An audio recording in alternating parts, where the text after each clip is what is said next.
Okay, I've been working on these carburetors, the Zenith designed ones, for a while and trying to clean them up. If you see earlier in the videos, they were very rusty, like they sat in a bucket of water for 50 years. And I finally got them pretty cleaned up, and you know, it's cast iron, so you have to get them to where the it'll take some paint. So this is the Zenith 1. And now you can actually see on the face of it, it says Zenith 1. And it up here at the top, it has a Z for, I don't know if you get it on the camera there, for Zenith. And almost identical to this Holley. This Holley's sort of an early Holley that you could tell because it has a raised H right there. Later on they were imprinted into it, stamped down, but this is a raised H, and there's a raised H right there. And there's other design cues on these. You can tell how old it is by like this little bump down here, and just different things that happened in the casting, like this little slope right here. So, and some of the early ones with the, this isn't early enough to have the dual venturi, which goes in here, but this is a single venturi because the dual venturi would have a little pin spot right here to hold the venturi in. So this is like, probably mid 28, somewhere in there. I think I looked it up. They have different nomenclature for the Holleys, starting at H1 is day one Holley made them, through I think it's up to H22 for later in the production. And this one I think is somewhere around the H4 to H7, somewhere in that time frame. One of the problems with this one, and you can see on this one how, let's see if I get it, you know, nice the thread fuel input is. You know, people, lots of trouble keeping their fuel clean, so they're taking the carburetors on and off and the fuel line on and off, and it's just gotten very stripped over time.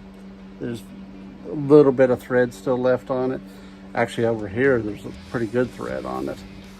Can't remember if this had any other real issues with it, but I think this also has the cast iron seat for the gas adjustment valve down here, and some of them, they have a little brass seat that goes down in there. You can see on this one, it's got a, I guess it's a G on the back, so it's not a dual venturi either. It'd have a little pinhole right there. It's a Zenith 1, which they started out as Zenith, and then Ford wanted to be able to tell them apart, so they no longer were H and Holley. They were Zenith 1 from Zenith manufacturing in Detroit, to Zenith 2, which were actually made by Holley, and then the Zenith, and it would be stamped like this with Zenith 2 on it on the bowl. And then the Zenith 3 were actually made by Ford when he needed even more carburetors than those two companies were providing. He manufactured his own, and those were the Zenith 3s. So his would have like the Zenith 3 on there for Henry Ford's carburetor, but they're interchangeable. Like I could take this and set it on there. The judges wouldn't like that because this is a Holley bottom and a Zenith top, but it would work. So their parts are interchangeable, except if you get to a carburetor fanatic that really knows their carburetors, they would point that out that it's incorrect. So where I'm at with these is cleaning them up, and if you use this Rust-Oleum appliance epoxy, and this one is where's it say? It's black in color. You can tell by the lid, but it says appliance epoxy on it. The epoxy paint, the gasoline won't break it down, so that if you want to do something to your carburetor to keep them from rusting back through, if you paint them with this paint, it'll protect it from rusting, but it'll also keep it from the gasoline breaking down the paint.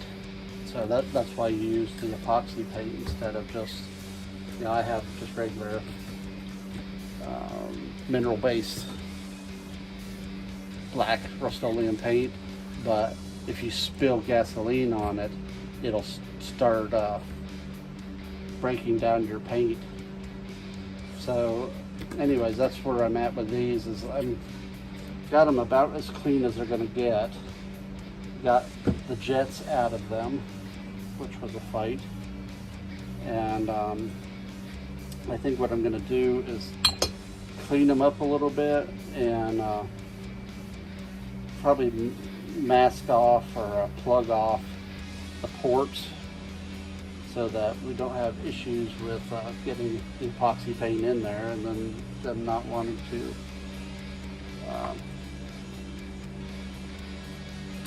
then it wouldn't pass the fuel. So I may clean these up a little bit and try to get some of this epoxy paint on there and let them dry so they can be drying, and then look at rebuilding, you know, putting new jets in it. And I also don't have the floats. We're gonna have to buy floats for it, or 2 floats if I'm gonna do them both and try it. I could use the same float for either one of them, it would work. And I think the floats now are $40, $50 to get a float. And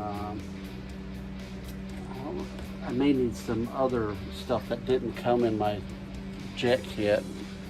The kit that I got, yeah, I'll go through it piece by piece. Carburetor to intake manifold gasket, top to bottom gasket, which, you know, is the normal one you need. The idle mixture, you got the little spring that goes with it, and close little spring and the idle mixture screw, which would go right here on the top, and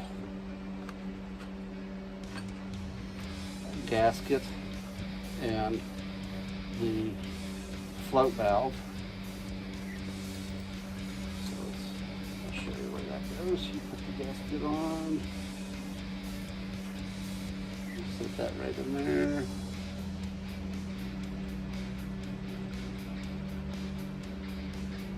And you got a little valve, which if the float's hanging on these little pegs, it would stop the fuel.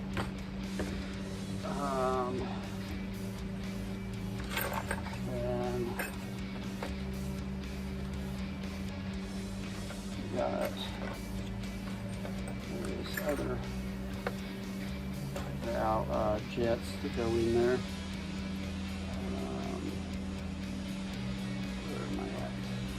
This is the Zenith.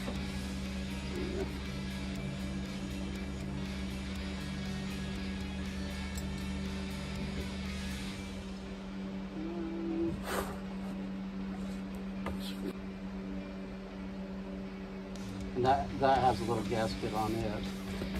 And then have the plug, which has a little, show you, has a gasket and a little plug. Goes over that back of that jet. So that's the bottom for your idle.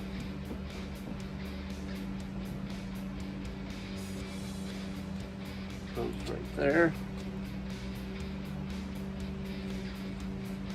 so that it can go down in that spot right there. Which is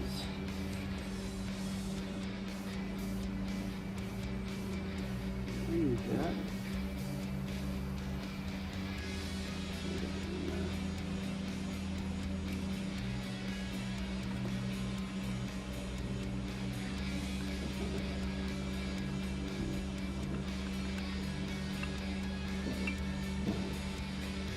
Down in there. You can see this passageway right here on the right goes over here is the fuel mixture valve. And I'm gonna have to actually get the sleeve that goes on it. I got the needle, but I don't have the sleeve. I think that's most of it. This fuel well, I guess I'm gonna have to order one of those. It didn't come in the kit. This hole over here, you can actually see these aren't quite on the bottom, so you'd have sludge in the bottom, and then your fuel mixture is actually not pulling from directly off the bottom. It's a little up, and then this one over here is your fuel going into your main jet over here. So take these back out so that I don't lose them, and get some paint on this. Get this one out. But first I'm going to get some paint on here. Now she don't want to come out.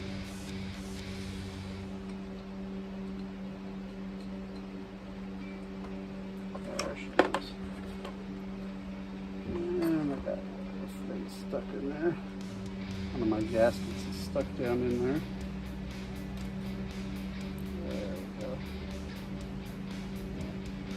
You want to make sure you get the old gaskets out, so you're not doubling up on your gaskets. Put this one in here. And I've been cleaning this one for weeks.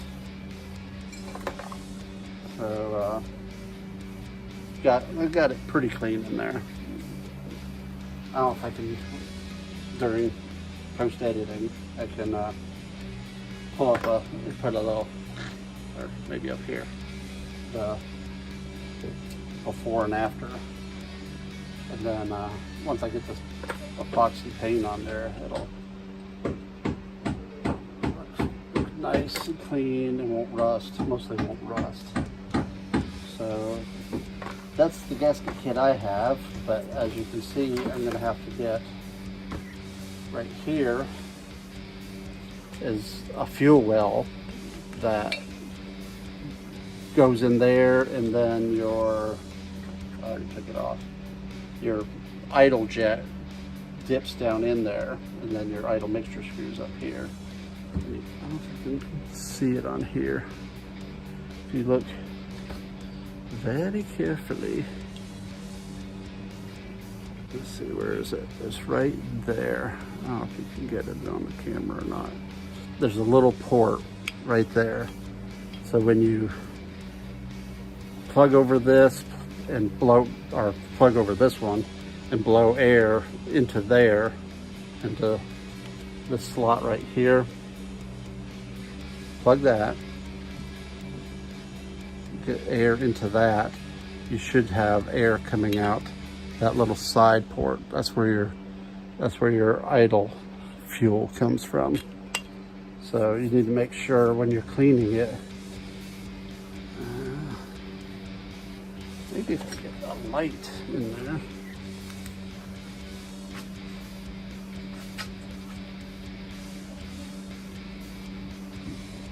There, maybe that, you can see that right there. See that little round hole right there? That's where your idle fuel mixture comes in. So you need to make sure that port is cleaned and open. You should be able to, what I did was use WD-40 with a nozzle, spray into your fuel mixture here, and it should come out right there in that hole. And then if you put fuel into that hole, and you can actually see it, if I put the flashlight on it, this first port right there, which is where your idle fuel comes in, they call it a fuel well because it feeds the idle fuel, but it also, if you can really tell, this other jet right there, it feeds it also. So if that passage is clogged, or if that jet is clogged, then you'll have a lot of problems, because it feeds the idle, feeds the main jet and the compensator jet. And then make sure, you can kind of tell that one's, because it's just straight through right there, or right there. And then, the center hole right there, this center hole is just where the bolt goes through and holds it together. So I think that's one, 2, 3, and then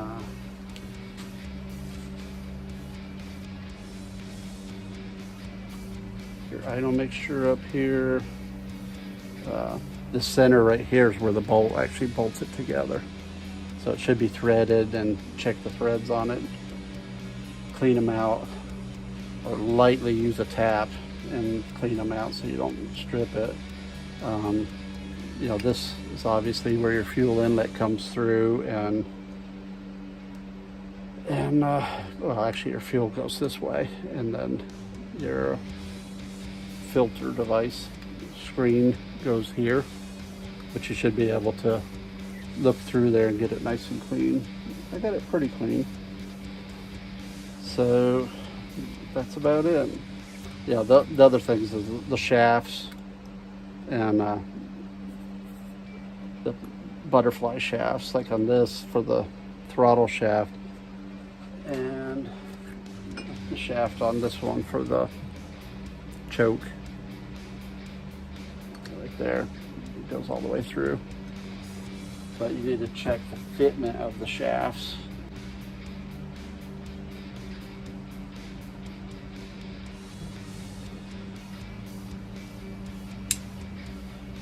So you can see as it's going through, it's kind of tight, but right where it's been worn for almost 100 years, it's a little sloppy.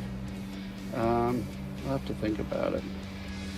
If I was going to really do this carburetor up nice, I would get a new shaft, because you can see on this side, it's not capped off, and which makes it nice so you can push it on through, but it also can suck air right there, so that your idle mixture, I don't know if once the throttle's open you'd really notice it as much, but like at idle, you just have to compensate for this leaking a little bit of air past it. I don't know that it is that critical, but to make it right, this has just a little bit of play in it. I mean, ever so slightly. But when you pull it over a little bit, you can tell it's much tighter. Let's see if I can show you on the shaft itself.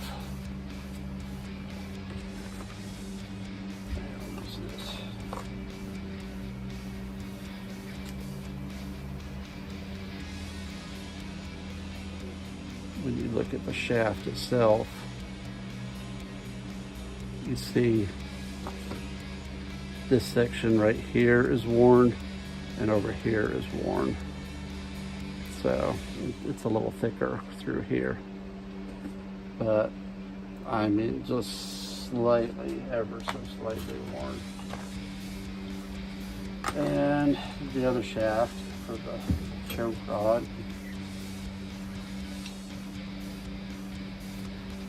And this one's not as near as critical as the other one. So as long as it's not flopping around bad, it's fine. Anyways, I'm gonna get these cleaned up and get them painted.